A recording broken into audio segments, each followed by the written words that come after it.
Hello, good evening and welcome to News 360 live from our studio here at Desawe in Accra. I am Martin Asiedu Date. And I am Aisha Yakubu Hali.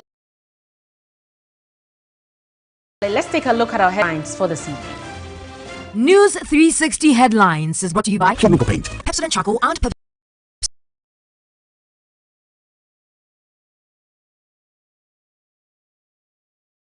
Table.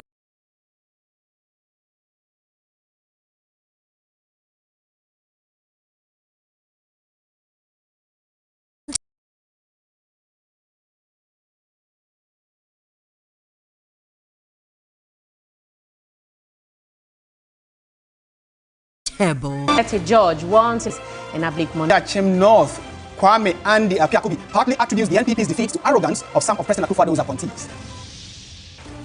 A week after the general elections, we'll take you to the Central Business District to explore how trading is going.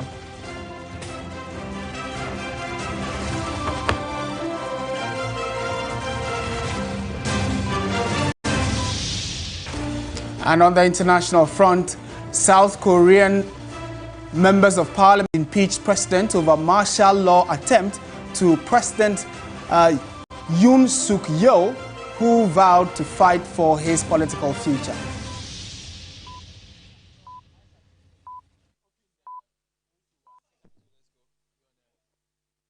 We are live around the world on 3news.com. We are also airborne on Facebook and YouTube, where we are streaming this bulletin. Let me just bring this to your attention that after News 360, we have an extended or a mini extension of our coverage where we'll be delving in some specific issues which are aftermath of Ghana's election that ended exactly a week ago. Some constituencies that are still outstanding, we'll go back to those constituencies to touch base to get the latest regarding those ones. So do stay with us. Let's delve right into it. Member of Parliament for Ningo Prampram Sambo Neti George has warned the Electoral Commission against attempts to recollate constituency parliament results that were duly declared for the National Democratic Congress. His comments on TV3's key points come after the Electoral Commission declared the parliamentary results for Dom Kwabinya, Okaikwe Central, Ablekuma North, and Tema Central constituencies illegal and unable to be upheld.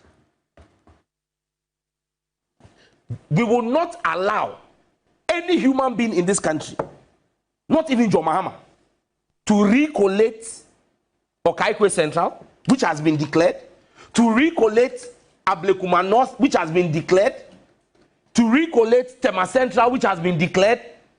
To even hear that they want to, they are thinking about Domi Kwabinya. Look, Mike Okwe Jr. came to the regional office, and the EC director, Madam Pinkra, told him point blank that there is no way she can go into a recollation because the results were declared at the district office. So Mike Okwe left at the Greater Accra place. So look, the regional commander of police, Mr. Ahen, DCOP Ahen, was present when we did the declaration of Okaikwe Central. He was present when Mr. Opong, who is the returning officer for Ablekuma North, did the declaration. Why have they not mentioned? Look, they went and did something illegal at the police training college. Fantiakwa North. Fantiakwa North was recollated yesterday, and no, that was 2 days ago. 2 days ago. And let me state emphatically, Fantiakwa North was declared in Fantiakwa North. So here's what happened. The NDC parliamentary candidate was declared. Then they bring somebody else who is not the returning officer for Fantiakwa North to the police training college yesterday, school, to declare 2 days ago, to declare the MPP candidate. We will swear in on 6th of January the NDC candidate, and nobody will stand in our way. Still on politics, the National Democratic Congress parliamentary candidate for the Ablekuma North constituency, Irabna Orbin, insists that she is the duly elected member of parliament for the constituency. She maintains that her declaration was made in accordance with the law, and any attempt by the Electoral Commission to recollate the results with the intent of altering the will of the people will be met with strong resistance, potentially disrupting the peace of the country. She shared these views in an interview with Joseph Armstrong Gold Alobe. I think in 2020, Techiman South, a similar thing happened there. We were told to go to court to seek redress. However, this is 2024. The declaration has been made by an EC official. And so how then does the EC come in to say that the declaration is nullified? I don't think, we are not even taking it. It won't happen. It cannot happen. Based on what? On what grounds? What are the grounds? Present your pin sheets. Elections are won at the polling stations. We went through every step of the way. Didn't manufacture results. NDC, we promised the people to guard their votes. So they kept warning us that, look, we are going to vote and vote massively for you, but you need to assure us that you are going to protect our votes.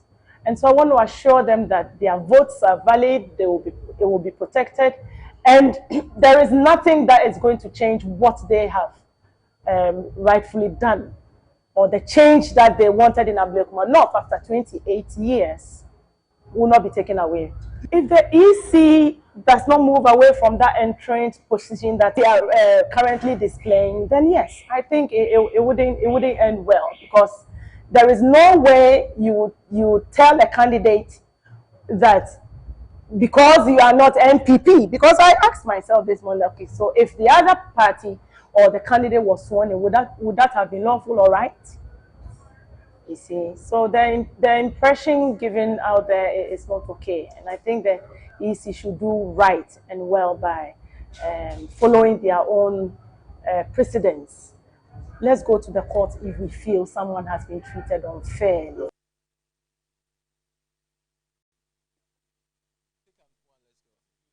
Meanwhile, some supporters of the NDC in the Ablekuma North constituency have vowed to resist any attempt by the Electoral Commission to recollate the parliamentary results. Where do we collate? Is it at the collation center or somewhere else? They've collated it. If you are not satisfied, like they said some time ago, go to court. But instead you force the returning officer to do the declaration. Force him. What is the evidence? He was made to do this and that. Who was made to do that, and who caused him to do it? Who caused him? Can you point the fellow out? Do you think he should go to court? If for nothing I thought, I saw about 4 police commissioners who were also in the strong room where the declaration was made. Aside that, we have military set up. I can count more than about 16 to 20 military men who were also stationed at the regional EC office. We've been declared already, so I see no reason why we have to be recalled to EC office for re-declaration again. You think it's wrong? You don't accept that? No, never. If they have any discrepancies or they have any issue, they just go to court for the court to determine it. And I'm sure we've won, and we won at the polling station, and Irabna is the parliament MP elect, and that's all. There's nothing they can do. So the victory is ours, and we are celebrating it. Next 4 years, we will win again. 28 years, we also will win more than that 28 years. Irabna is the MP elect, and that's all. Nothing can change it. Well, so the supporters say believe nothing can change the declaration that happened on Tuesday, declaring Iraban Obin as the MP elect for the Ablekuma North constituencies. They want the EC to keep the declaration that they made. If there's any challenge, then those demanding for the declaration to go to court for the court to decide on the way forward. Joseph Armstrong, Go Dalagbe, TV3, Ablekuma North, Accra. Now, the just-ended election saw Ghanaians giving the opposition National Democratic Congress an overwhelming majority in Parliament. This marks a shift from the current 8th Parliament, which had an equal number of members on both sides, that's 137 each, with the independent candidates for Fomena caucusing with the NPP to give them 138 MPs. Let's get on to Zoom and engage Dr. Rashid Rahman. He's Executive Director of the Africa Center for Parliamentary Affairs, on the expectations for the incoming 9th Parliament of the 4th Republic. Doc, good evening to you and thank you for joining us on News 360. Good evening. We've moved from a hanged parliament to one where a single party will have an overwhelming majority. Now, the first time since the 1992 polls this is happening. Is this a cause for concern or good news for democracy? Well, I mean, it depends on how the NDC is going to use this magic number that they have in the 9th Parliament. It can be good news if they pay attention to what brought us here, and if they pay attention to the needs of Ghanaians. I believe that we moved from a hung parliament to this one because our compatriots have not been happy with how we are governed. So usually an overwhelming majority like this is a cause of concern. But I believe that the NDC would keep the very recent history and what brought them to power in mind. And if they do so, I think that this will be good for our country. If they don't, and they go in and do excessive partisanship, as we have seen over the years, then that becomes a very serious cause for concern, especially also on the back of the fact that the opposition in the 9th Parliament would have lost a lot of experienced hands. And generally, when it comes to oversight, is usually the business of the opposition, especially in our country where we have a marriage between the executive and the legislature. And here we are, a lot of experienced hands from the MPP are not coming back to Parliament, in addition to the fact that their numbers have been significantly reduced. So I think it's going to be very interesting to see how the NDC uses the numbers that Ghanaians have given to them. And we wait and see. Doc, there are also some who have expressed concern that the NDC might use their new power to bulldoze their way through Parliament. Although the President-elect, John Dramani Mahama, has said that the party will use it responsibly. What's your take on this? Well, I believe we can take the word of the President-elect. At least he has made a very bold declaration. And I hope that they follow through with that. And if they do, I believe they would endear themselves to Ghanaians because, over the years, they've both had an opportunity to have some majority in Parliament. And in 2016, they suffered a humiliating defeat. And in 2024, the MPP also did the same, suffered a humiliating defeat, indeed more than what the NDC suffered in 2016. I guess there are very serious lessons, and I hope that the President-elect really means what he says, that they are going to govern by consensus. They would engage the opposition, they would engage all the key stakeholders and make sure that they don't railroad their way in Parliament. And if they do that, I believe these numbers will be good for our democracy. But how will the NDC's dominance shape legislative priorities? And what would you like to see done during the 9th Parliament? I think the first thing I would like to see is, there are a lot of issues in a lot of ills with our constitution, some of which I believe with the numbers that they have, is very possible that they could get most of those issues that are candidates for constitutional review that are not found in the entrenched clauses. I would like to see them use their numbers in this positive way. I would also like to see them use their numbers to ensure that we have a number of transformational bills, laws that would change the direction of our country.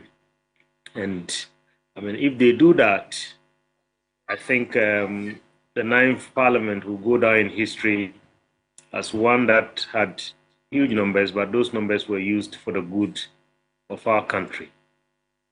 Doc, thank you very much for your time as always. Dr. Rashid Dramani is Executive Director, Africa Center for Parliamentary Affairs, sharing with us his expectations of the incoming 9th Parliament.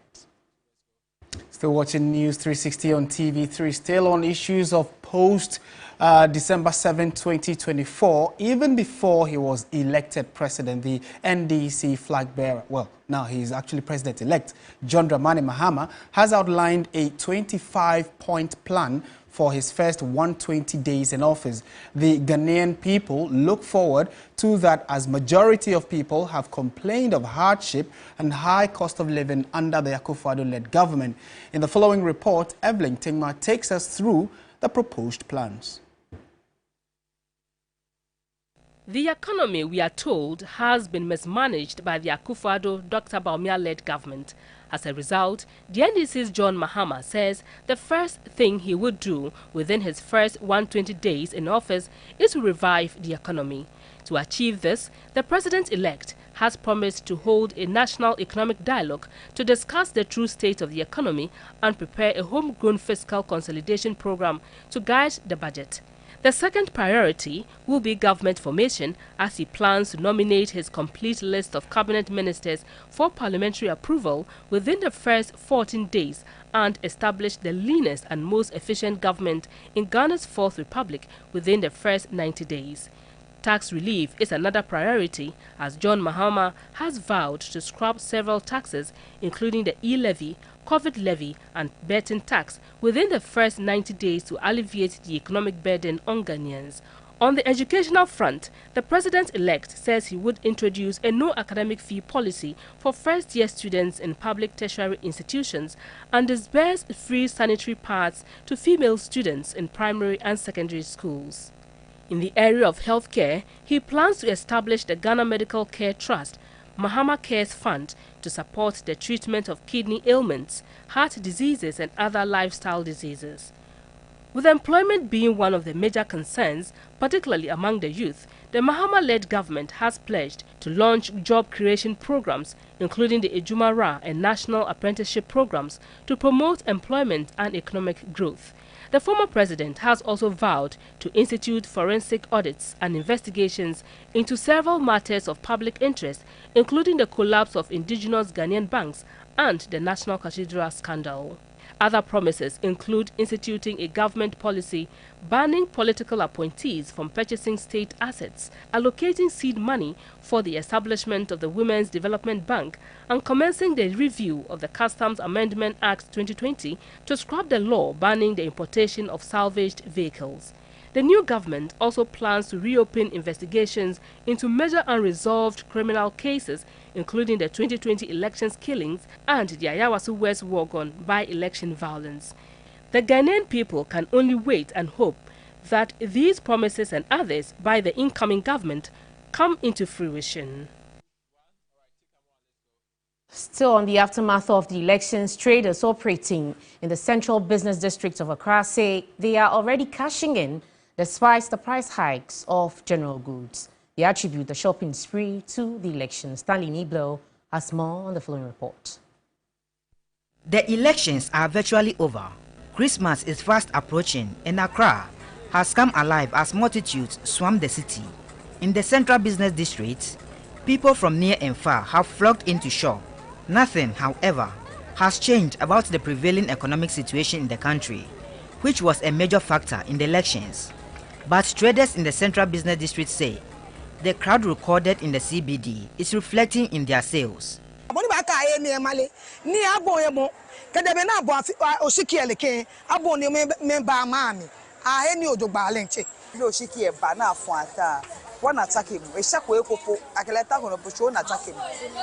From foodstuffs to beauty accessories, children's wear and general goods, all are receiving patronage. The traders attributed the sustained patronage to the successful elections.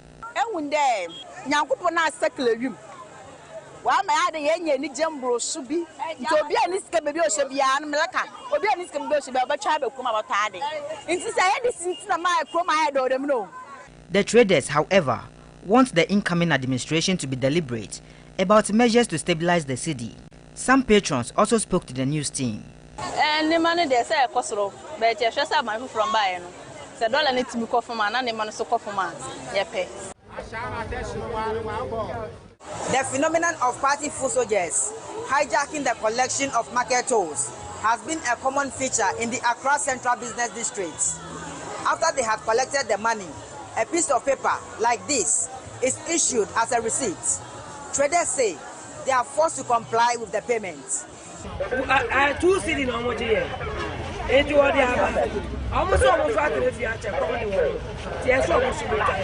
The CBD also continues to experience heavy vehicular traffic. This situation is expected to persist through the Yuletide if no proactive measures are adopted.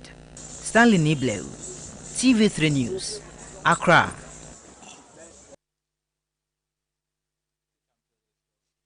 In more news this evening, some residents of the Ashanti region believe complacency cost the ruling New Patriotic Party in the just-ended election. The NPP lost 3 more seats in to their main contender, the National Democratic Congress. The NPP also dropped significantly in the votes in their stronghold in the Ashanti region. Our Northern Sector Bureau Chief has put together the following report. The 2024 campaign office of Dr. Mahmoud Bawumia in the Ashanti region has been very busy. Post-mortem, perhaps. But one question perhaps has probably dominated discussion. What probably might have gone wrong? Ashanti region in the last election gave the NPP in excess of 1.7 million. Nominal figures that were just enough to cancel several regions. And that's so the NPP retained power in that crucial election. Last week, it wasn't a good day for the NPP. The NPP from 1.7 million in 2020 dropped to a little over 1.2 million. Not only that, but they've lost certain important seats. Places like Adansi Square, which they have held for many years, is no more in the political custody of the NPP. It's gone to their political rival, the NDC. Now, they are asking many questions. What might have gone wrong? I would say that the NPP took the Ashantis for granted just because they knew this place was their stronghold.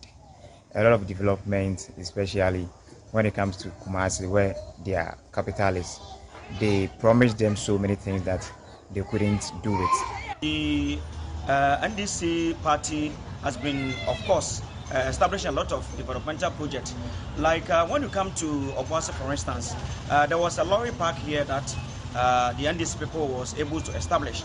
And as of now, that is the only lorry park that we are depending on. When you go to Kumasi, Kejetia, you see that is the only market that people are relying on. A lot of people across the region and then the nation, they come there to purchase their things. In the camp of the NDC, it's more or less Christmas comes early.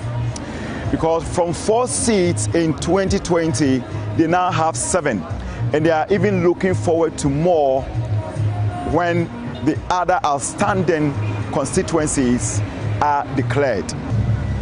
William Evansinkum, TV3 News, Kumasi. Also, some students of the University of Ghana have expressed mixed reaction over the election of John Dumelo as the Member of Parliament for the Ayawaso West Wogon constituency. Interacting with our reporter Evelyn Tingma, some of the students said John Dumelo's hard work coupled with economic hardship pushed most of the students to vote for the NDC. What was the deciding factor for you to vote on Saturday? The deciding factor for me, I would say that is the things I've been here for a couple of years, and then I've witnessed what the current MP has done, helping students here and there with their transportations and accommodation issues. So that was one of the major deciding factor for my decision in the election. And so what about you, my lady? I'm Denise Damali. Well, for me, I wasn't expecting John Dumelo to win. I was expecting the usual, my lady, to win, because she has been working by helping students pay their academic and hostel fees, be helping families with financial challenges, and be doing very developmental projects in the constituency. So I feel like maybe they needed a change. They want someone new. That's the reason why they voted here. The things Ma Lydia has been doing, I think he also saw them and has been doing those things also. Especially even during vacations, they all organize buses for students, and you see him around the students while they are boarding the buses and going home. They organize buses for them to come back, paying the school fees, donating to the school. Both of them did same, but I think he was more visible on campus. Ma Lydia also comes around, but not as frequent as John Dumelo, and I think that might have played some role in that. We realized what was happening, that the students got in love with John Dumelo. He won their heart. Okay, and so they knew that on grounds he was being truthful to them, and economically, they are coming from various homes, and their parents were complaining. They also heard whatever was happening. You know, initially, if they could give them like 100 cedis to manage for the week, now if they give them 100 cedis, they manage for only 1 day, and so all these economic excruciating hardship pushed them. From the University of Ghana campus, Evelyn Tenkma. Now, with a new era in Ghana's 9th Parliament on the horizon, the big question remains: who becomes the next Speaker of Parliament? As the NDC takes charge with a clear majority, the race to wear the robe sparks intrigue and speculations. My colleague Noble Crosby Annan has more on this report. After the 2024 elections, Ghana's parliament is ready to usher in a new era. But the question on everyone's lips remains: who will be the next speaker? Who will wear the robe? It is clear the 9th Parliament will not be a hang one, unlike the nail-biting drama of the 8th Parliament. This time, the NDC has secured a clear majority, 2/3 majority. But with this power shift comes a monumental decision: the election of a Speaker of Parliament, a role that has long carried the weight of tradition, history, and sometimes political tension. Let's take a brief stroll down memory lane. The Speaker seat in Ghana has always been a prestigious one, historically reserved for those with legal backgrounds. Think back to Sir Emmanuel Quist, Ghana's first Speaker who was a barrister and a judge, or even gentle and soft-spoken Justice D.F. Annan, the unforgettable Peter Alajite, and Joyce Bamfordado, Ghana's first female Speaker. Now, these individuals, they brought a sense of gravitas to the role with their extensive legal expertise. Now, as the 9th Parliament begins, the question of the Speaker isn't just about who knows the law, it's about who can bring the needed balance, who can deal with a Parliament with a clear majority, and as the House performs its duty of checks and balances. With the NDC holding a clear majority, the selection of the Speaker is more than just a formality. It's about bridging divides, ensuring fairness, and providing leadership in a House that has seen its fair share of chaos. Already, Alban Gbagbe, the current Speaker of Parliament, has emerged as a likely candidate for the Speakership of the 9th Parliament. He is the embodiment of experience and respect, two qualities that will be essential in the 9th Parliament. However, there are concerns Mr. Gbagbe's principled and unyielding nature could scuffle his chances of being renominated. There's always a wildcat, a former Speaker, Edward Doajaho, a man respected for his calm demeanor and the years of experience. He could very well return to the position if the NDC so desires. He's no stranger to the weight of the Speaker's chair, and his leadership could bring a breath of fresh air. Surprise elements like former Justices of the Supreme Court, Justice William Atuguba and Justice Benning, are names being mentioned in some corridors. And then there's Betty Idrisu, a lawyer and a former Attorney General, perhaps the perfect candidate for a Parliament that needs a fresh face. She could bring knowledge, energy and tact, and could be just what the 9th Parliament needs. With the NDC's majority, the pressure is on to elect someone who can unify and be objective and keep the House in check. So, who will wear the robe?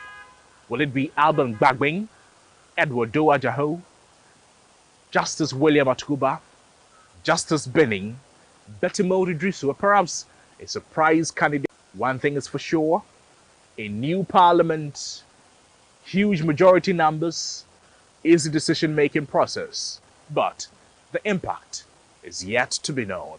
Noble Crosby Annan, Parliament House, Accra. Well, we'll wait to see how all of that unfolds. This is News 360. We have some more news for you right after the break. Please stay with us.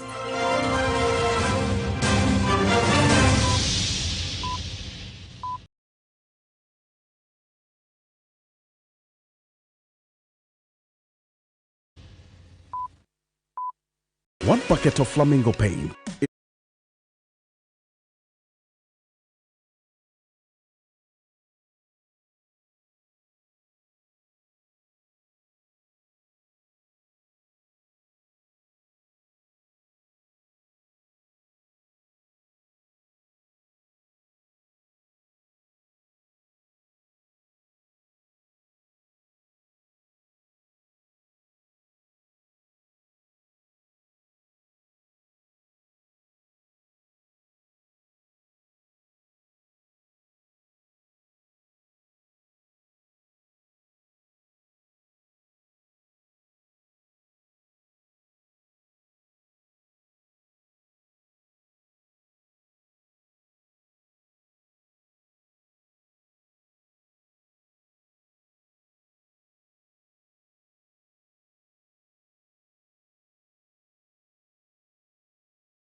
Party lose the presidency to John Mahama.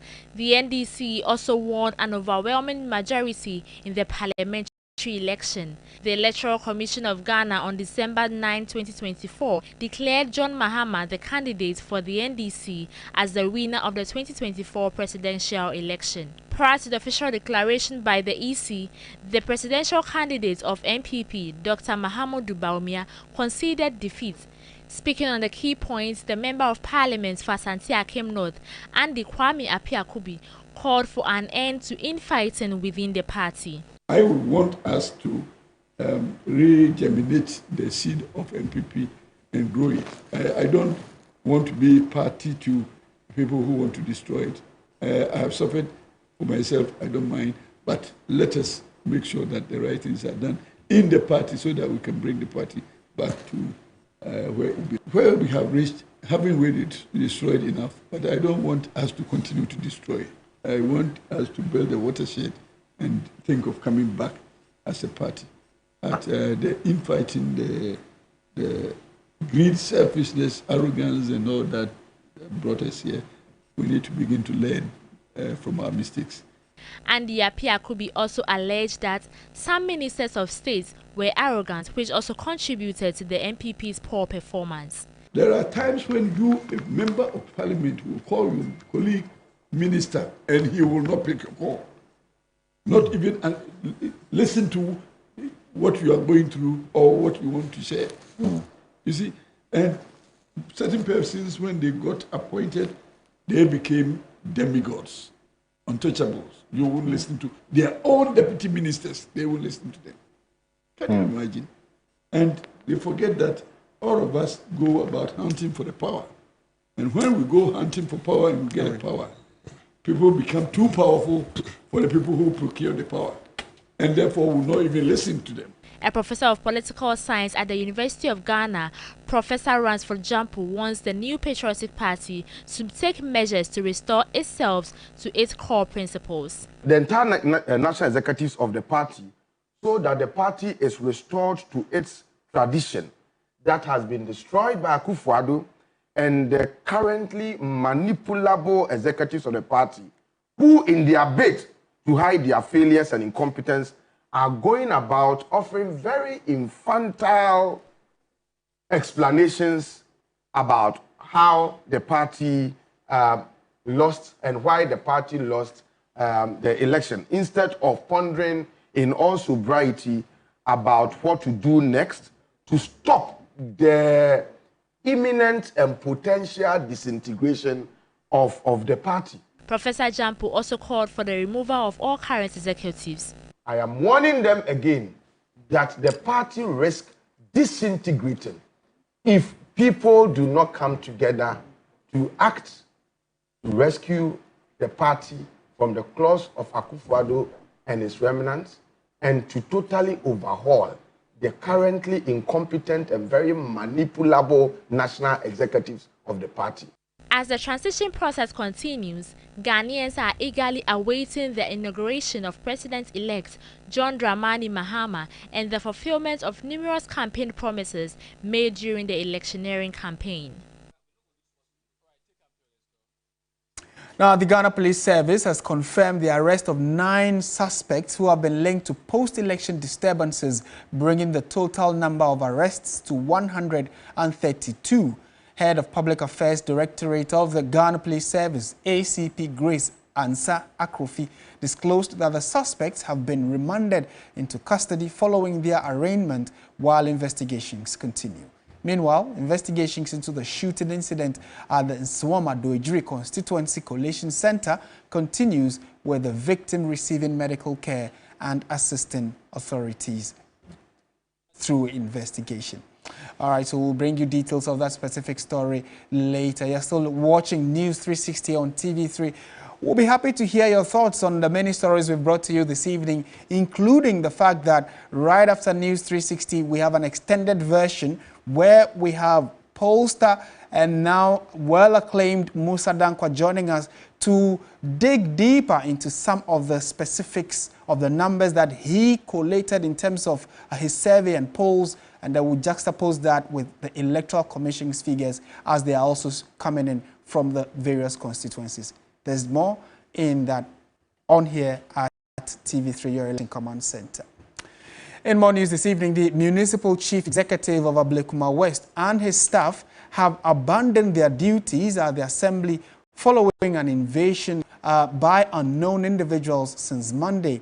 A visit by the Assembly, a visit to the Assembly on Friday afternoon revealed empty offices with no work taking place. Here's a report by Joseph Armstrong.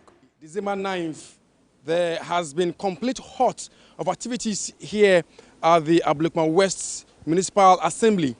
We are told some unknown individuals invaded this place after the presidential election declaration. They invaded this place and chased away workers and also security personnel positioned here. That did not end there. They went ahead to deflate all the vehicles the assembly used to conduct their business. This is Ablekuma West Municipal Assembly Revenue Mobilization vehicle van. You could see the tire has been deflated, and they went ahead to deflate many more other vehicles' tires here. And you could see this other vehicle, that is a Clean Accra project. This tire has also been deflated. And then this other vehicle, that is the Ablekuma West Municipal Assembly, that is COVID-19 vehicle, the tire also deflated on the other side. But let me take you inside and see what exactly is happening and see if the workers here have reported to work. It appears the whole place is on lockdown, as you will not see any workers here. Initially, when you come, today is Friday, you would have seen some activities taking place here, activities such as wedding, activities that is being supervised by the assembly. But today, the hall is empty with no activities taking place here today. And this is the situation here at Ablekuma West. If you come outside here, you could see this man here. You are told is a security officer. Boss, come, let me engage you and have this quick conversation with you. And were you here on the said Monday when the individuals invaded this place? Yes, please, I was here. What did you see? I saw them rushing into the yard. After that, they went and put all the ties off. Yeah, apart from that, nothing happened again. But how many were you? How many security officers did you have here at the time? We were three with some policemen. So what happened? Did the policemen, what happened to them? They separated the matter. Okay. So did the people carry anything away? No, they didn't. They didn't carry anything away? At all, they didn't take anything. But has work been going on since Monday? No, because of the harassment, work has been stopped. So this is the main entrance to the offices of the Ablekuma West Assembly. The first place is the reception. The receptionist is not here today because of fear of her life. And you can see all the offices here have been shut down. The Human Resource Office shut down. The Registry Office shut down. And that's a report by Joseph Gold Armstrong Alogbe. Now let's take a step back to our earlier story having to do with the Ghana Police Service indicating that 9 more suspects have been arrested in relation to post-election violence and disturbances across the country, and also touched on the shooting incident at the Nsawam Constituency Coalition Center. I'm happy to bring you an update on happenings across the country within the past 24 hours. The Ghana Police Service continues to maintain law and order and provide security across the country to ensure a safe environment for all citizens. It is worth noting that over the past 24 hours, no major incident has been recorded, with the exception of a police investigation into an attack on 3 missionary Catholic priests in Nkwanta, the OT region, by some youth. Police efforts are underway to get these suspects arrested to face justice. Upon the request of the Electoral Commission for maximum security for the collation of the outstanding results from 4 constituencies in the Eastern region, its collation was removed from the original location to the National Police Training School yesterday, and this process has been ongoing since yesterday. We also like to once again inform the public that all the 123 suspects that have been arrested in connection with various acts of lawlessness are being taken through the due process of the law. 4 of the suspects that were arrested yesterday are also being processed accordingly. We wish to assure the good people of Ghana that the police will continue to do our part to ensure there is security, law and order across the country. This is News 360. It's now time to bring you some sports news.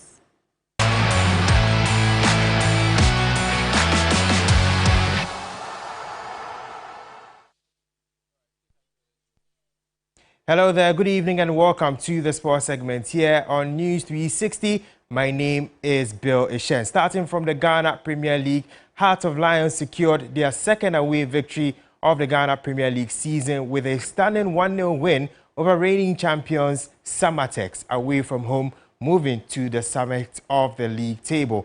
Now the team from Pando has now kept their 10th clean sheet this campaign, conceding just 4 goals in total. Also, BBNE Gold Stars, who began match day 13 at the top of the league, faltered, recording a 1-1 draw with Karela United.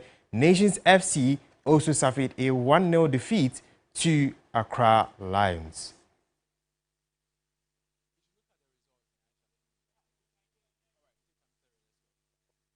But here are the results in the Ghana Premier League for match day 13. Accra Lions defeated Nations FC 1-0. Brekum Chelsea drew 0-0 with Aduana Stars. Vision defeated Midiama by 3-2 in Swatreman, drew 1-1 with Dreams. Hearts of Lions defeated Samatex, of course. Holy Stars defeated Young Apostles 3-0. Karela drew 1-1 with BBNE Gold Stars, and Bechem United defeated Legon Cities by 2-0. But the big clash is between Asante Kotoko and Hearts of Oak, which comes off on Sunday. That is the Super Clash. And still on that Super Clash, former Black Stars and Hearts of Oak player Sam Johnson revealed in an interview with 3 Sports that he is hopeful of a win for the Phobians as they prepare for that big game against Asante Kotoko at the Babara Sports Stadium on Sunday. Now, Hearts of Oak have failed to defeat the Porcupines in their last 3 meetings. Asante Kotoko is that one game is always, trickish.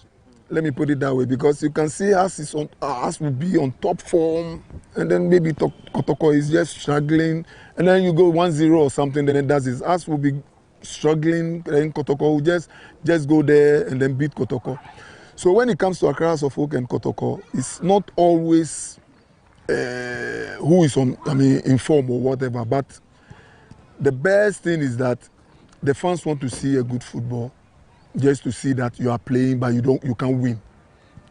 When it comes to that one, then you are free. But when you don't play and you don't win, that is where the fans try to, hoot at you, to do so many things. But I think this time, with the morale that I'm seeing, I think things will be better than before.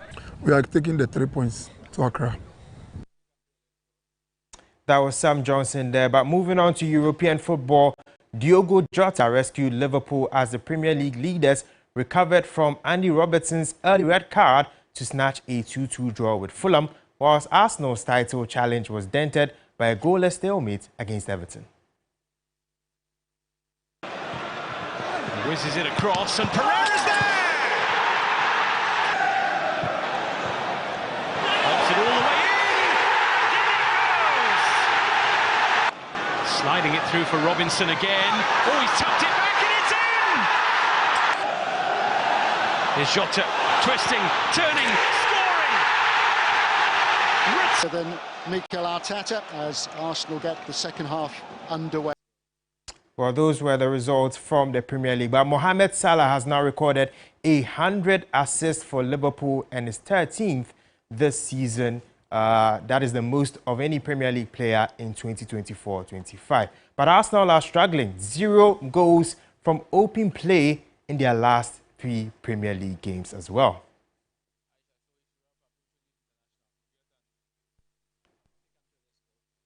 And that's it for the sports segment here on News 360. My name is Billy Shen, and there's more on this bulletin. It's now time for international news. South Korean President Yoon Suk-yeol has vowed to fight for his political future after he was impeached in a second vote by the opposition-led parliament over his short-lived attempt to impose martial law, a move that has shocked the nation. A total of 204 MPs supported the motion, including some from Yoon's People Power Party (PPP), though the decision still needs to be ratified by the Constitutional Court. Following days of public pressure, the PPP had decided to let its lawmakers vote after an effort to impeach Yoon last week failed when its lawmakers boycotted the hearing. Thousands of anti-Yoon protesters celebrated outside the National Assembly on Saturday evening after the impeachment motion passed, with the crowd singing as fireworks broke out overhead. Nigerian authorities in oil-rich Rivers State have unveiled 6 military-grade gunboats to help security agents battle the piracy and oil theft that have plagued the Niger Delta region for decades. The latest measure is part of a broader crackdown aiming at boosting Nigerians' oil production. It's the latest effort by state authorities to support a national crackdown on oil thieves and to check piracy along the waterways in the Niger Delta. Officials said the boats will bolster the Navy's ability to patrol and respond to threats, especially near submerged oil export pipelines, which are often prone to attacks by thieves.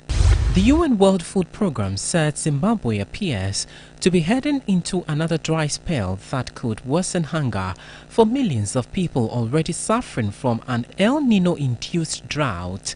The drought in southern Africa that started early this year has been the worst in decades and prompted Zimbabwe and neighboring countries to declare a state of disaster over food shortages. Rainfall was forecast to resume in October, which is normally the start of a 6-month rainy season, but so far Zimbabwe has received only a few days of rain in late November. More than half of Zimbabwe's population of 16 million was in need of food aid this year, the government said in May. Zimbabwe has failed to feed itself since 2000, when former President Robert Mugabe led land reforms that disrupted production, while climate change has worsened the country's ability to grow enough food.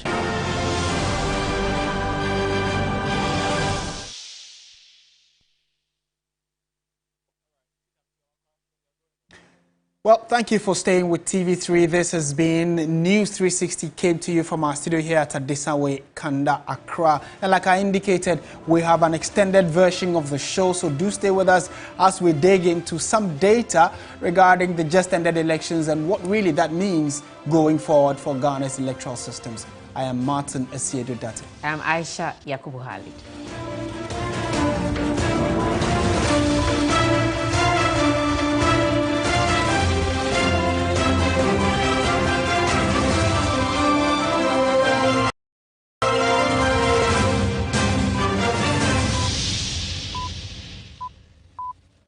Let your home be the heart of the celebration.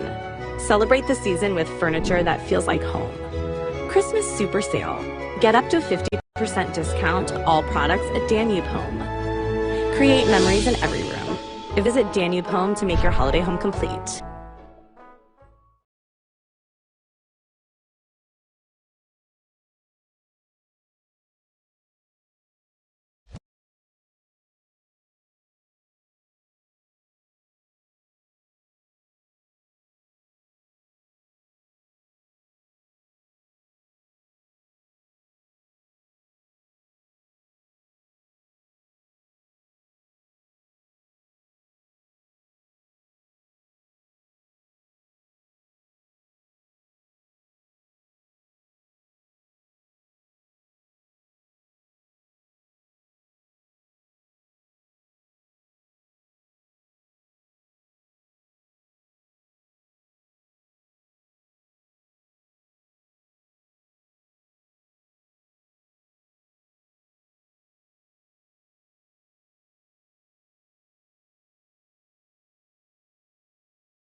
Welcome back. This is your Election Command Center.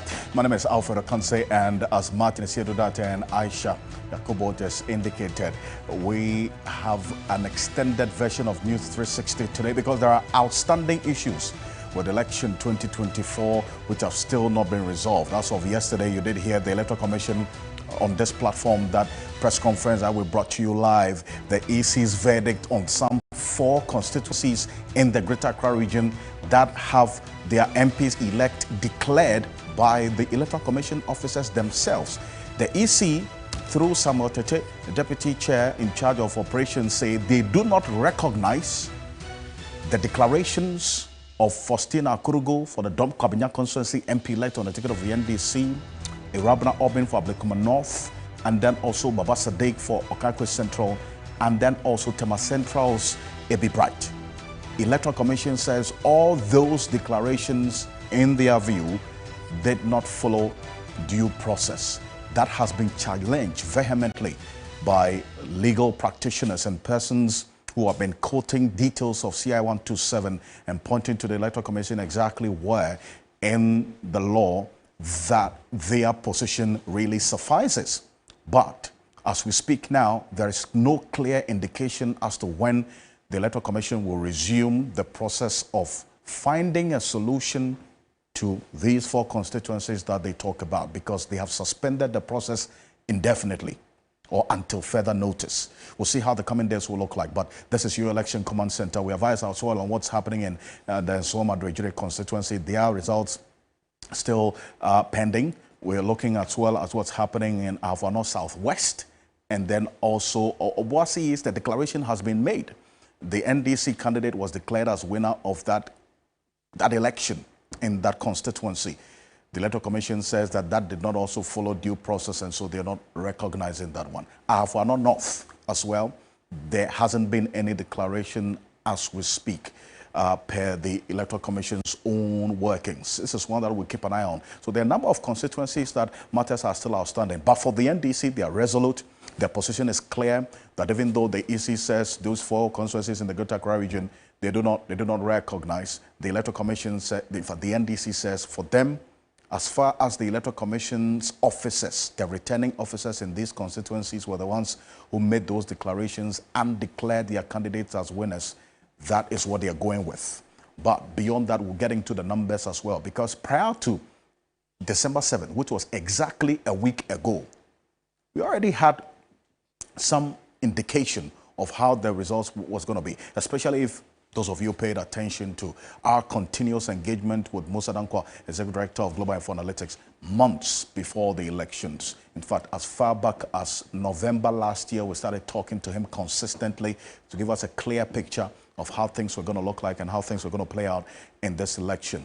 And for those of you who followed every step of the way, he was near perfect in terms of projections in specific constituencies as well that some of you thought were too good to be true. And in fact, to the extent that there's resource at play, you would not want to think that ministers of state with state power and then also resource backing would lose elections of any sort because of the resource strength. But then again, the Ghanaian people spoke of a number of ministers, deputy ministers who've lost their seats. We've also seen very, very controversial situations in some of the constituencies that have been flipped as well. And some constituencies that were described as strongholds, those strongholds have been broken and flipped in favor of the NDC, as we've seen in some circumstances. Some independent candidates as well have clinched some of their seats. So it clearly causes us to redefine our trends. We're redefining our analysis. We're also redefining what we do when it comes to making reference to what the history has been and using that to project into the future.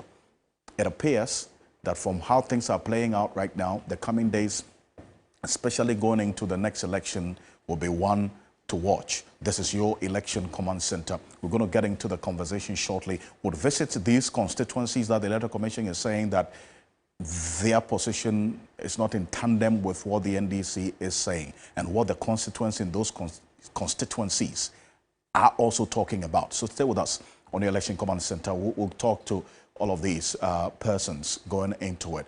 But Musa Dankwa, Executive Director of Global Info Analytics, is with us in the studio for this special edition of News 360, extended version. We're going to be getting into some other aspects of the exit poll and then also the November into the first week of December polls that he did, so as to understand how the figures and the modules that he used also give us a clear indication of how things are going to play out across the 16 regions of the country when it comes to the presidential election results. This is your Election Command Center.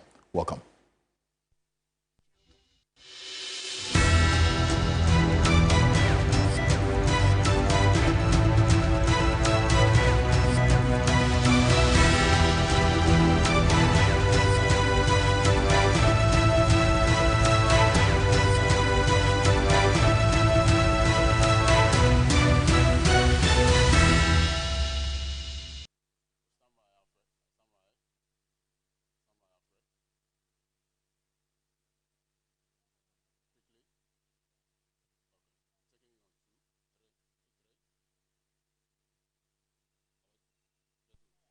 And the News 360 extended version, and Musa Dankwa, Executive Director of Global Info Analytics, is here. Musa, it's good to have you. Dankwa, thank you. Good to be here. Thank you so much for joining us once again. Yesterday we started a journey looking at some aspect of your exit poll, and it clearly gave us a picture of what was going to play out exactly a week ago and how the situation has been the aftermath of it. But let's look at the poll that you put out in the last week of November into the first week of December. It's always either a 1 week, period or 2 weeks. Yes. That's what duration that you do the polls with. And you compare the gender breakdown of the persons you polled and who they said were going to vote for. In 2020, let's look at this. And it's important. Why? Because if you understand the gender pendulum and where it swings, it also gives you an idea of how the candidates also used their combination, as in either male, female, to appeal to these groups of people. For President Akufo-Addo in 2020, so the male person that you polled, so 57% of the male that you polled said they voted for President Akufo-Addo, and female 60% of them. And John Mahama 40, and female 37. The others 2, 3. Tell me about this, really. Basically, we're trying to see how the gender voted in 2020, and to see what they are doing now or they intend to do in the future. So we asked people who did they vote for. The women that we spoke to, 60% said it was Nano they voted for, 37% for Mahama, 3% for other candidates. Right. For the male, Nado got 57%, Mahama 40%, others 2%. So clearly, Nado dominated all the gender. In 2020. Yes. Let's fast forward to 2024. Would you say, because we are saying now that John Mahama inched up from 40 to 52% of the male respondents saying they vote for him. And then for the female population as well, from 37% in 2020, it went up to 51%. Yeah. Now, would you say that the Jenano Pokwajiman factor also influenced this jump in the female? I cannot jump to conclusion on that because we didn't ask them specifically whether it was the candidature of the professor that was making them to flip. Right. But it's quite likely. Yes, I don't want to speculate. As posters, we don't speculate. I got your point. We don't speculate. So clearly you can say there's a clear flip. And you could see that Mahama is up among female by 14% and among the male up 12%. I see. But but if you had then included that question of Professor Nanaji, because I think one of your polls, you polled the running mates. Yes, we did. And that the response for Professor Nanaji and Opoku-Agyeman was higher than Dr. Matthew Poku-Prempeh. Absolutely, that was absolutely clear. Give us an idea of that. No, when the two were nominated, I think with Nana, there was no controversy on her nomination. Right. And I think the expectations from her was that she was going to bring stability rather than euphoria into the campaign. Right. But then when Martin was nominated, there seemed to be an impression that it would create euphoria within MPP. The base. The base, galvanize the base and drive them out to vote on election day. So we were asking people whether the nomination of two would make a difference with them. Right. What we found was that in the case of Jinana Opoku, she wasn't negative to the campaign. Right. Her addition, her renomination was quite of positive and no disruption within the numbers. Or if we look at Martin Opoku Prompe, in fact, there were two reactions. In the Ashanti region, he was positive to the campaign. He was positive in the Ashanti region. Outside the Ashanti region, he was negative. But if that was the case, then why did his selection not achieve the ultimate objective of galvanizing the base and getting Ashanti region to show up for the MPP, the 85% that we're talking about, if indeed you say that, yes, he had an impact there? You know, I think sometimes people who run campaigns believe that people are just followers and that they will just follow because it's a candidate that they like. Right. But people now make decisions based on issues. It's not good enough to say that I'm giving you one of your own, so vote for us. Right. It's not good enough. They wanted something that would galvanize them, a reason to vote. And I don't think Napo gave them the reason to vote because the issues were that there were no jobs, not economic growth, people are suffering economically, and that they wanted something that would, address that. And just individual to galvanize them wasn't good enough. It was show system now to Yes, absolutely. The bread and butter absolutely. So, and another point is that look, in Ashanti region that he was supposed to galvanize the pace. Ashanti is not entirely MPP. It's not entirely MPP. No. Yeah.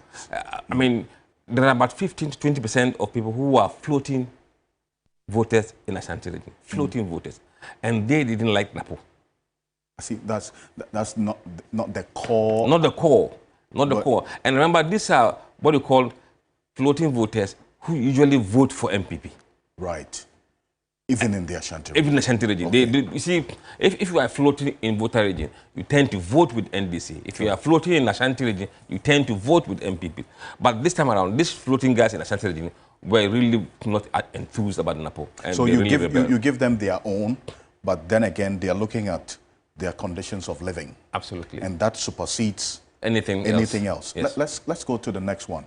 Let's go to the next slide, right? And this, you put the headline there, 6 weeks regional average polls. And let's look at the period, 12 October to 16th November. This is the period that you polled. Yes. Over a 6 weeks period. Yes. And for the presidential, the respondents of almost 7,000 people give you this breakdown. Yeah. I want us to go straight into, and Martin is going to give us a clear idea of how the Western, Central, and Greater Accra regions voted. And we juxtapose it with the poll that you put out as well. But let's start off with the Ahafo region. Yes. Yes. The poll showed that John Mahama was going to carry the region with 59%, Baomian 37%, Alan 1%, Bediako 3%, and others 1%. That was what the poll suggested. For Ahafo region. For so Ahafo. Dr. Mahmoud Bawumia 37%. Yes. John Mahama 59%. Yes. What accounted for that? What did the respondents tell you? Reason why they gave you this? Broadly, it was about the condition, their living condition, the direction of the country, and also the three issues they selected as very key for them in deciding who to vote for were the economy, jobs, and education, just like everywhere. These issues have been trending across the whole country in the same order. So people were concerned about their living condition and the economy, and also worried about the lack of jobs. And for that matter, they were going to make decisions based on these three issues.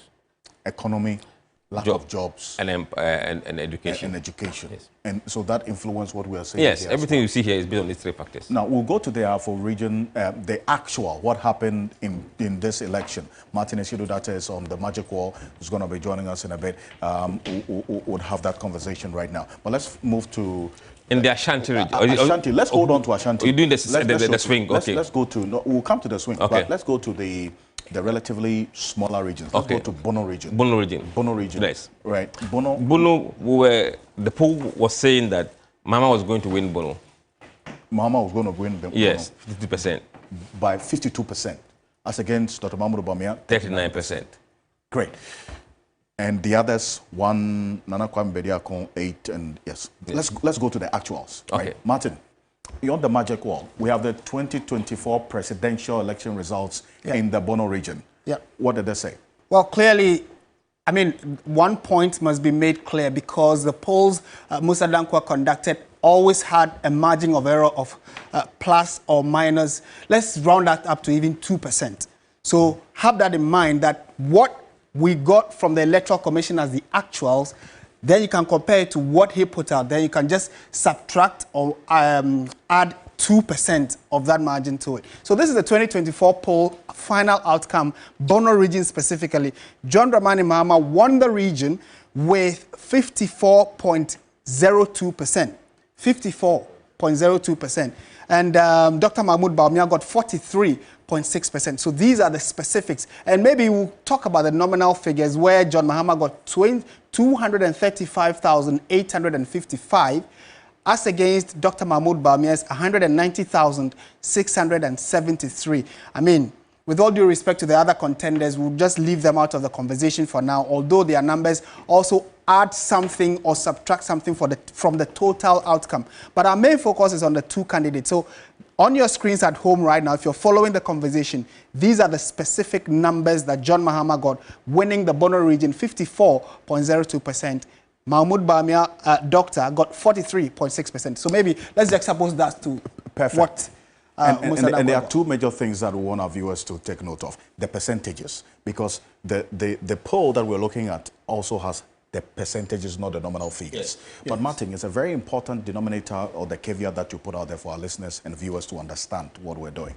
That margin of error explains what we're saying right here. Mr. Dankwa, in the Bono region, you said John Mahama, as of between October 12 and 16 November, you projected was going to get some 52% amongst the people you polled. Yes. Martin, what's the actual? Actual is 54%. So a margin of error 2%. That makes up 54%. Absolutely. Super stuff. So if you say it's near accurate, so as of November, you knew that John Mahama was going to get 54% thereabout in the Bono region. Yes. Fantastic. Let's go to the and this our viewers can see, and these polls are available on your website. Yes, it's available. They can always just go ahead and look at it, and also be able to authenticate for themselves. Let's go to Bono East region, Martin. Right. Bono East region, and for Mr. Dankwa, between 12 October and 16 November, the people you polled, 54% said they were going to vote for John Mahama. Yes. And then how about Dr. Mahmoud Bawumia? 33%. 33%. Yes. For the benefit of our viewers, the Bono East region is the fourth bar from your left. So you count the fourth bar, that's BER, Bono East region. You projected 54% for John Mahama and 33% for Dr. Mahmoud Bawumia. Let's go on to the magic wall. Right. What are we saying? So again, the numbers that we got, the actual numbers we got from the Electoral Commission, Bono East region, John Dramani Mahama again won that region. He got 59.0% against Dr. Mahmoud Bawumia, who got 39.4%.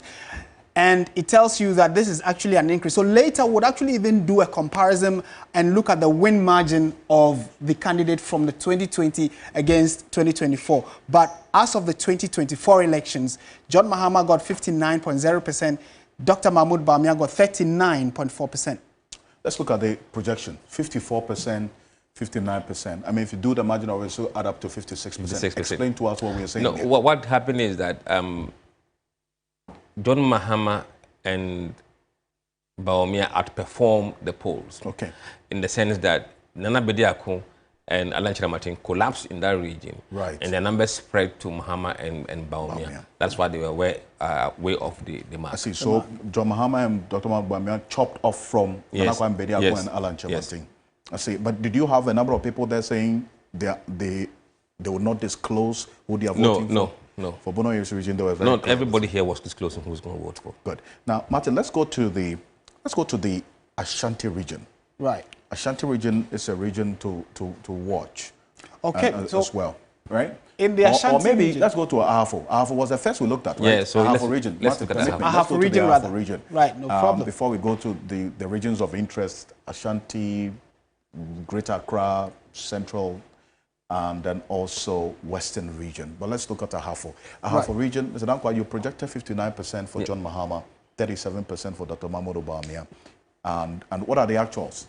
The actuals here from the Ahafo region 2024 polls 52.5% for John Mahama, 45.9% for the NPP candidate Dr. Mahmoud Bawumia. So it's 54.5. If you round it off because it's a 0.5 after the decimal point, that could be easily 53. And then Mahmoud Bawumia, you can say 46. But then it's 52.5, 45.9 for Dr. Mahmoud Bawumia. Here we had John Mahama on 59 and Bawumia 37%. What you could see here is that John Mahama underperformed in the Ahafo region and Bawumia overperformed by the polling numbers. So there was overperformed by Bawumia. But even with 59%, so he underperformed in the actuals. Yes. And Dr. Mahmoud Bawumia overperformed beyond the 37 that you projected as well. But the major takeaway is that your projection said John Mahama was going to win the region, yes. And that's what happened. Yes. I see. Let's then look at the Eastern region.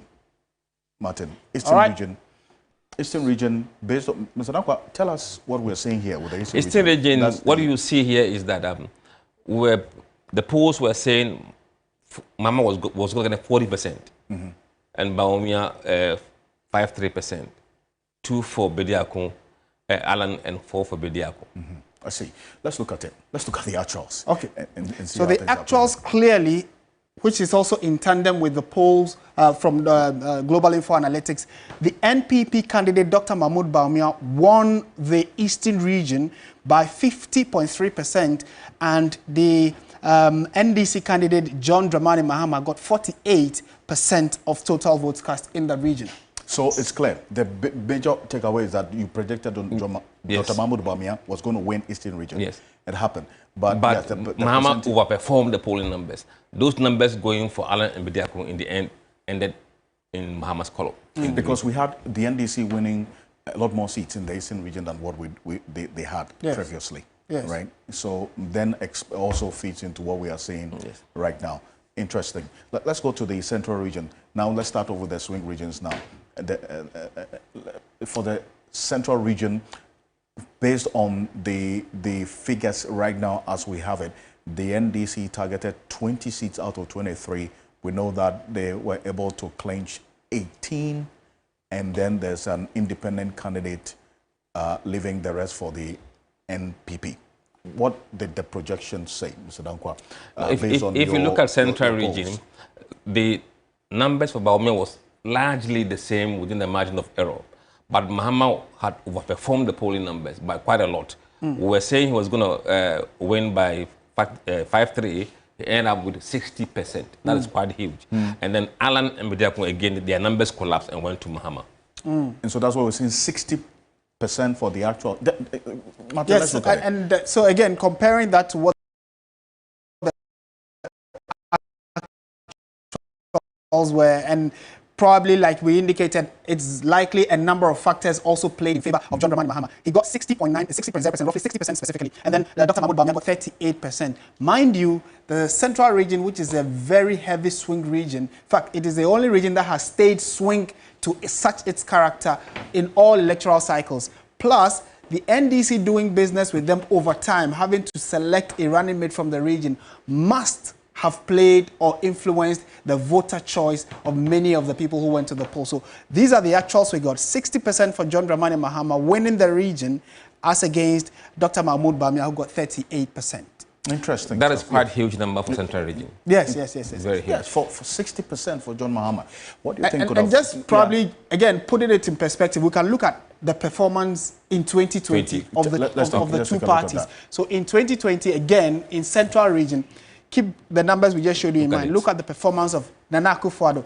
He got 52% against John Mahama's 45% in the Central region. So it tells you that in the Central region, none of the candidates went above 55%. That is why it is instructive to note that there clearly was some overperformance for the John Dramani Mahama in the region. And these are the 2020 figures. So watch. Even the winner in 2020 got just 52%. And if you look at the figures for 2024, it tells you why The pollster is saying that there was an overperformance. 52. Now the winner, John Mahama, got 60%. That's a whooping increase of 17%. Almost 17% from the 2020 polls. That's huge. Huge. That's huge. Not. I mean, but yes, it is a swing region. Yes, obviously they have their own mindset. But when you polled the central region, what were the issues that the people you polled said were going to influence their voting? Alfred, beside the economy, jobs, and education, if you ask them what is the most single issue that is important to you, that if I should press you to take one, you select that one. It was my current economic condition. Current economic condition? Yes. That is dominant everywhere. But they also look for their own. All politics is local. Did the Jenano Pokwajiman factor also play a role? No.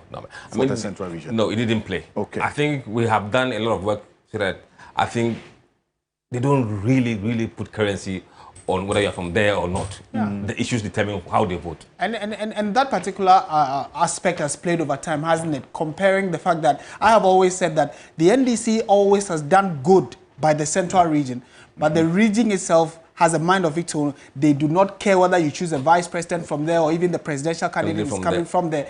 If they choose where they want to vote, they just swing in that direction and vote massively for whoever they want. So, I mean, it stands to reason to agree that as of the time the polling was done, the people didn't really think that the fact that Professor Nana Jane was coming from there was going to influence their vote. No. But if you look at the numbers that they polled for John Dramani Mahama, a clear overperformance for the NDC in that region. Let's look at the almighty Ashanti region. I say almighty for good reason. I mean, if you look at the NPP's target going into this election, 85%. The day they announced it, I remember we spoke on Ghana Tonight, you denounced it and said they were just dreaming. It was never going to happen. Why was that? I was quite confident that it wouldn't happen. Why? Because they were polling far below that target. And also, NDC is guaranteed at least 22-24% in Ashanti region. So if you subtract 22 from 100, what do you get? Yeah, I mean, and so it was impossible. Really impossible. It made it very hard. It is possible for you. This time we know it was impossible. but the Ashanti region. Yes. The polls. The polls were showing that DMB was going to get 65%. 65%. And then Mahama 27%. 3 for Alan Martin and 5 for Nana Kwame Bediako. What did we see? Bediako again collapsed and Alan collapsed. And they went to Mahama. Let's look at it. Let's look at the actuals. Right. It's surprising. Yes. Well, I mean, so the actuals in 2024, Ashanti region, clearly it's also in tandem with what Global Info Analytics put out. Dr. Mahmoud Bawumia and the NPP won the region by 64.3%. 64.3%, which is far below what? 65%. So Global Info Analytics says 65%, but the actual is 64%. So again, the margin of error should be in the back of your mind. And the NDC got 33.66%. 34%. Simply 34%. Yes. And that was a target that the NDC had promised themselves were hoping to get between 30 and 35%. So they were actually halfway through what they hoped. And if you look at the promise NPP were hoping to get, because they had picked the vice presidential candidate from the Ashanti region, Dr. Matthew Opoku Prempeh. This is a shocking underperformance for the NPP in their stronghold when they were targeting 80 to 85%. Clearly, it was a far-fetched dream. That's 20% lower than what they targeted. Absolutely. I remember when you released this, and let's our viewers take note of this. This poll we are looking at was released the 16th of November, because the polling was done between 12 October to 16th and it was released on the 18th. And the release on the 18th of November. Yeah. Some almost 3 weeks before the election. And so when you released this, I recall we spoke to some NPP executives when they saw that you were projected they were going to get 65%. Said, you know, you are doing lotto forecasting. That's what they said, that because 65 was just way too below low the for them to accept it. But the actuals confirm what you put out. Yes. Almost 65%. On the NDC side, I actually discounted their target of 35%. Okay. I thought they couldn't achieve it. But I was of the view that Bediako and Alan could do a bit better than that, and then that could deny NDC that number. But they collapsed as everywhere, we've seen everywhere, and that collapse went to Mahama. But why didn't Ashanti show up for Nakwa Bediako and Alan Chemanting? No, see, they have to take just not Ashanti, everywhere else. You realize that Alan and Bediako collapsed. All of them collapsed, and the vote went to Mahama. I think people asked themselves, should we risk a runoff, or we should deny anybody any runoff? And that became the most important issue for them than trying to protest by voting for Alan and Bediako. And they swung heavily to Mahama to avoid runoff. That's why we saw what we saw. So if things had gone this way, all things being equal, there would have been a runoff? No, there wouldn't be a runoff, but it would be a closer race. A closer race? Yes. No, right. We're going to go for this quick break. When we're back, we'll come straight to the Greater Accra region as well, one of the swing regions, a region to watch. Stay with us. We'll be back shortly.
the sampling that they did over the period between the month of the 12th October up until the 16th November. It was a 6-week poll period, and that was just over 2 weeks ahead of election day, December 7 last week.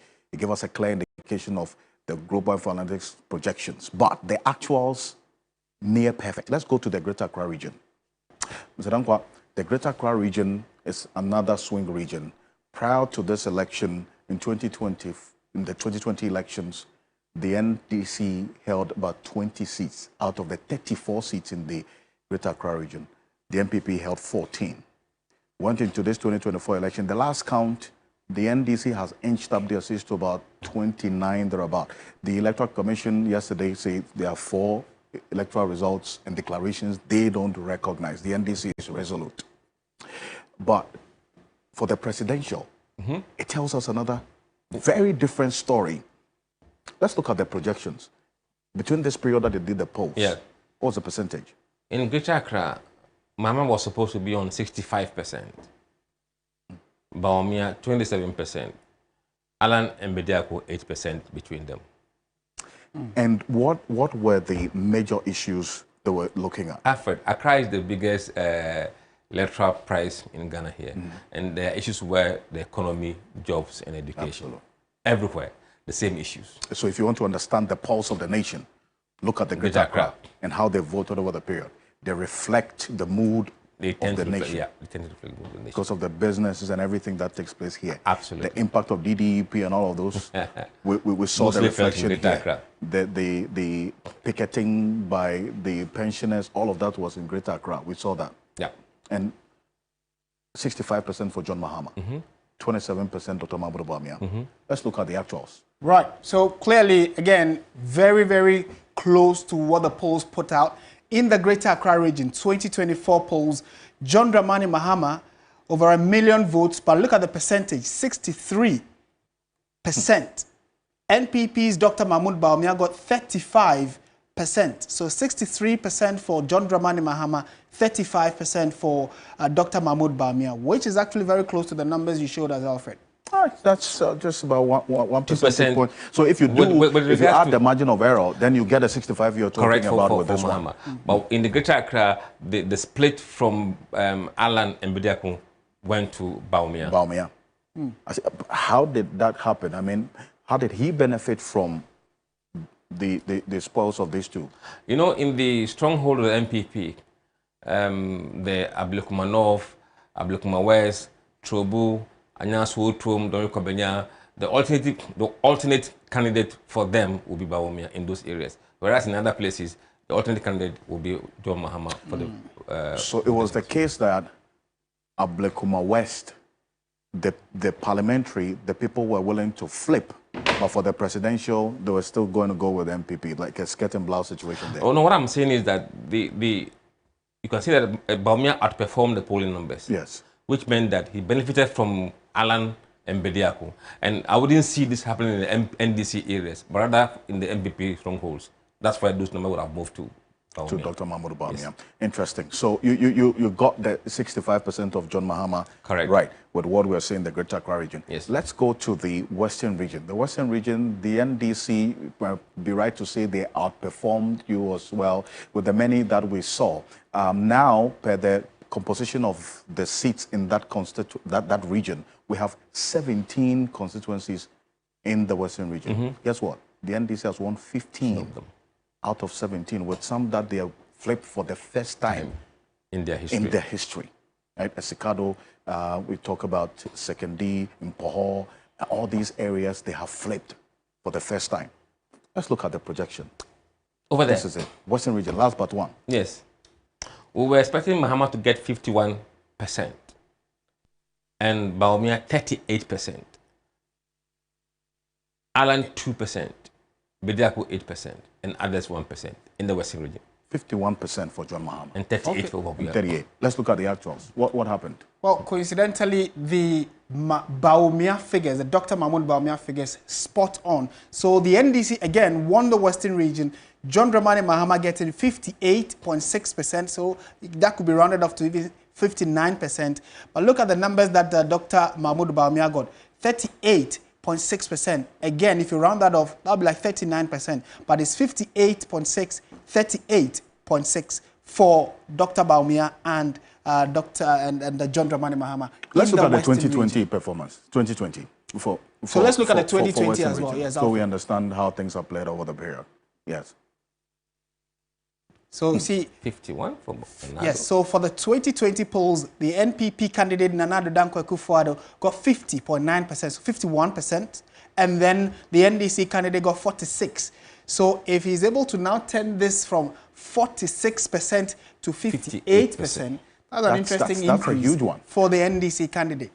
So the big takeaway is that your poll did indicate that the NPP was going to underperform than what we saw in 2020.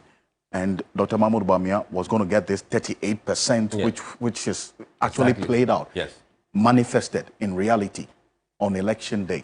38%. Got it right there. Mahama outperformed because, again, Bediako and Alan Martin voters went to Mahama, John Mahama to avoid runoff. So it appears that in all the regions, the people you polled who said they were going to vote for Nana Kwame Bediako or Alan, at the last minute just went for John Mahama or Dr. Mahmoud Bawumia, except Greater Accra.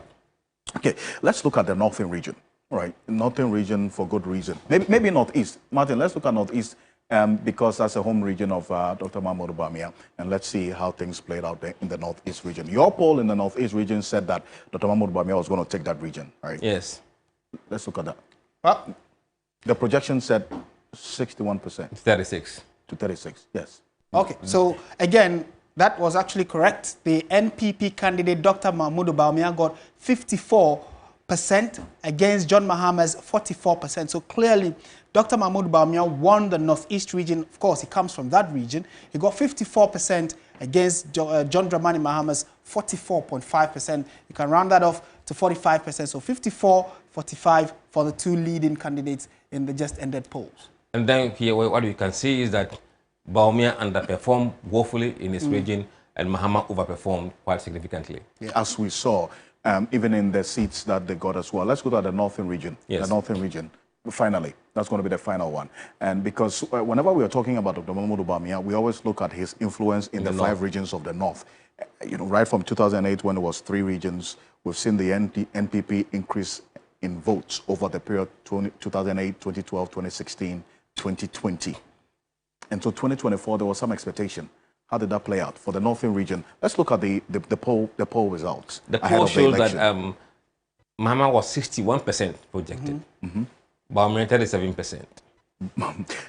Let's do that again. So for the Northern region, 2 weeks and over before the election, you projected that Dr. Mahmoud Bawumia was going to get 37%. Yes. John Mahama, 61%. Let's look at what played out on election day. Again, and before we dive into this, keep in mind those two figures. Northern region, 61%, 37%, plus or minus 2% margin of error. Look at the actuals. John Dramani Mahama got 59%. So if you compare that to the margin of error, so you just add 2 to this 59 and you get a 61 that Global Info Analytics projected. Again, they gave Dr. Mahmoud Bawumia 37%, plus or minus 2%, and look at what Dr. Mahmoud Bawumia got, 39%. So it tells you the closeness. That's why, I mean, if you read the, accurate, almost. If you read the executive summary, the part that always intrigues me is when he's talking about the confidence level, which almost always hovers around 90 and above %. So that tells you the level of confidence they had in the polls, and it has actually played out in the northern region with a plus or minus 2% margin of error. Yeah, but if you add the plus or minus 2%, that makes up the accurate outcome on election day. Exactly. Because in the poll, Northern region, you projected 61%. And he got John Mahama 59. So if you add plus 2 margin of error, it's 61. Yeah. Absolutely. And Dr. Mahmoud Bawumia, 37%. 39%. Almost, yes. So did you ask the people who were doubting you why they were doubting? I mean, no, we didn't ask them. They have their own reasons. You should have polled the people who had doubts. Look, no matter what, you won't convince them. They had made up their minds. Yeah. Often, even another interesting part is, look, so he gave 0% to Alan, and look here, he actually had 0.22%. Oh my goodness. just to throw that in. Wow. Oh, my word. Mr. Nanko, I appreciate you for this. We have a few other regions to look at, but this is a continuous conversation. We'll continue on Ghana tonight, right? So we have a date with you on Ghana tonight. Yeah? And I'm just putting you on the spot. But thank you. Thank you so much for coming. Appreciate you for this. And it's because we want to do data-driven conversations, not emotionally driven ones that, you know, with some people's whims and caprices. No. We want to go on the ground and understand how things played out. So we appreciate the data work that you have done, and then also getting into the details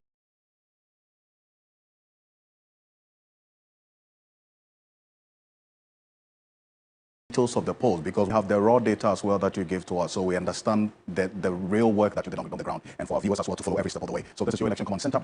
But Martin, so what more? Yeah, clearly it looks as though as people have gone out to vote, it was like a week ago today, polling station results started coming in. Fortunately, a week after, we have specific numbers for you that we can speak to. It tells you the interest that people have in data and how, I mean, again, Dr. Baumia, the current vice president, has been pushing the digitalization agenda and the fact that data and polls are very important to modernity and the current lifestyles we have. So it is instructive to note that now that this is part of our everyday lingo, you want to stay with your election command center as we keep very close tabs on the numbers and the constituency still outstanding. Well, my colleague Aisha Yakubu Khaled has joined us to help us understand what you have been saying regarding what we've done here today and several other polling conversations that have happened on your election command center. Aisha, I nearly said Alfred. Yeah, Martin. So we specifically asked those of you watching us at home and those of you watching us online, what you'd want the NDC to focus on, the incoming government, what you want them to focus on, the areas you want them to work on in their very first year. And you've sent a few of your comments on X specifically, so we're just going to go through that quickly before we draw the curtains. Ernie Sack said, road lighting, fixing and replacing faulty street lights to enable drivers and pedestrians to use the road safely. This one is coming from Ibitins. He says the operation, the oral is our target. If John Dramani Mahama will use all his 4 years to chase, recover, prosecute Nanado, his family, his friends, associates for every dime stolen, we're okay with that. That is the main reason Ghanaians voted massively for him. Else he will regret, cause the protest, he will not be able to handle it. That's coming from Ibitins. He's talking about the operation, recover all loot. Let's move on to the next one coming from Twitterness. She said they should try cancelling free SHS and they will see their smoothness level in 2028. Free senior high school is here to stay. They should remember to add the private schools just as they said in their campaign. That's coming from Twitterness as well. Marvin Getrich says he wants to see the NDC completing abandoned projects. That's what he wants to see in the NDC's first year. But German Bagger is asking for something very interesting. He's asking for the Ministry of Embezzlement, which is quite interesting. Also, Rich Yang Azaman says that's oral, just like the other guy mentioned earlier. He says many people must go to jail for corruption.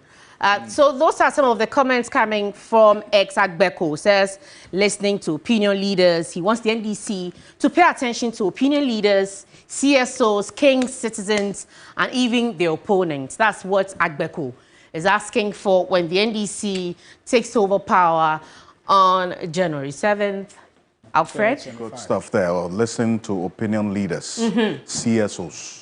As well.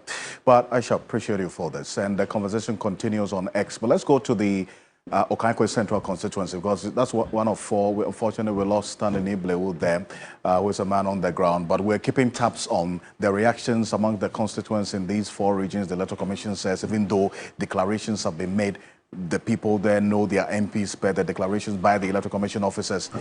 They say that they do not recognize that. We'll see how the coming days will look like, but we're keeping tabs on that. Thank you so much for staying with us here on your Election Command Center, the extended version of News 360. My name is Alfred Okanse. I am Martin Asiedu Date. And I'm Aisha Yakubu Halid. Thank you so much for joining us.